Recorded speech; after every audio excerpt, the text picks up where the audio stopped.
ইরানের 5টি তেল ডিপোতে হামলার পর ইসরায়েলের তেল আবিবে পাল্টা হামলা চালিয়েছে ইরান। খামেনি পুত্র মুজতবাকে নেতা নির্বাচনের পরই ইসরায়েলের নতুন দফায় হামলা শুরু করে তেহরান। এই হামলায় এক নারী মারা গেছে, আহত হয়েছে কয়েকজন। এদিকে লেবাননের বৈরুত সহ বিভিন্ন এলাকায় ইসরায়েলের পাল্টা হামলায় নিহতের সংখ্যা 400 ছুঁই।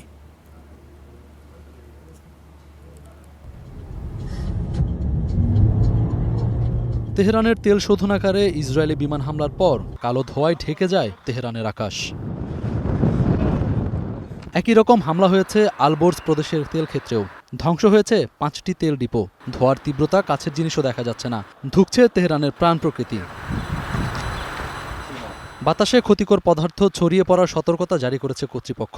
এই হামলাকে রাসায়নিক যুদ্ধের সাথে তুলনা করে এটিকে যুদ্ধাপরাধ বলছে ইরান। ইসরায়েল মার্কিন হামলা যত বাড়ছে ততই বাড়ছে মৃতের সংখ্যা। তেহরানে বাড়ছে শোকের মিছিল, বাড়ছে মার্কিন বিরোধী ক্ষোভ। যুক্তরাষ্ট্রকে বলছি, আপনারা আমাদের কি সাহায্য করছেন? 5-6 বছরের শিশুরা কি অপরাধ করেছে? এটা কোন ধরনের সাহায্য? আমরা তো শুধু শান্তি জীবন চেয়েছিলাম। আমেরিকা ইসরায়েলের প্রতি ধিক্কার জানাই আমরা। খামেনি পুত্র মুজতবা খামেনিকে নেতা নির্বাচনের পর পাল্টা হামলা শুরু করে ইরানও। সকালে সাইরেনের শব্দে ঘুম ভাঙে তেল আবিববাসীর। এর কিছুক্ষণ পরই তেল আবিব সহ 6টি এলাকায় আছড়ে পড়ে ইরানের মিসাইল। হামলার পরই ব্যস্ততা বাড়ে ইসরায়েলের জরুরি উদ্ধারকর্মীদের। আহতদের রামাতগান এলাকার শিবা মেডিকেল সেন্টারে নেওয়ার পর মারা যায় একজন। ইরান ও হিজবুল্লাহর মিসাইলের আতঙ্কে মাটির নিচে চলছে হাসপাতালের কার্যক্রম। এসব মিসাইলে ক্লাস্টার বোমা ব্যবহার করা হচ্ছে বলে অভিযোগ করেছে ইসরায়েল। মিসাইল থেকে ছুটে আসা ক্লাস্টারে আহত হন আরেক ইসরায়েলি নারী।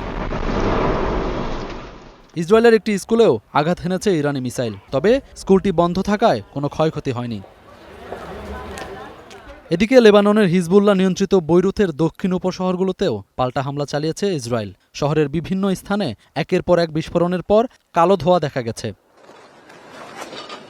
ইসরায়েলি বিমান হামলায় বৈরুতের দক্ষিণাঞ্চলীয় শহরে বেশ কটি ভবন ধসে পড়ে।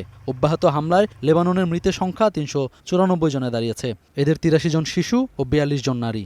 ইসরায়েলের দাবি তারা 200 জন হিজবুল্লাহ সদস্যকে হত্যা করেছে। এদিকে লেবাননের হিজবুল্লাহ ঘাঁটিতে সেনা অভিযান চালাতে নতুন দফায় বেশ কিছু ট্যাঙ্ক ও সাজোয়াবহর জড়ো করেছে ইসরায়েল। আহমেদ রবি, স্টার নিউজ।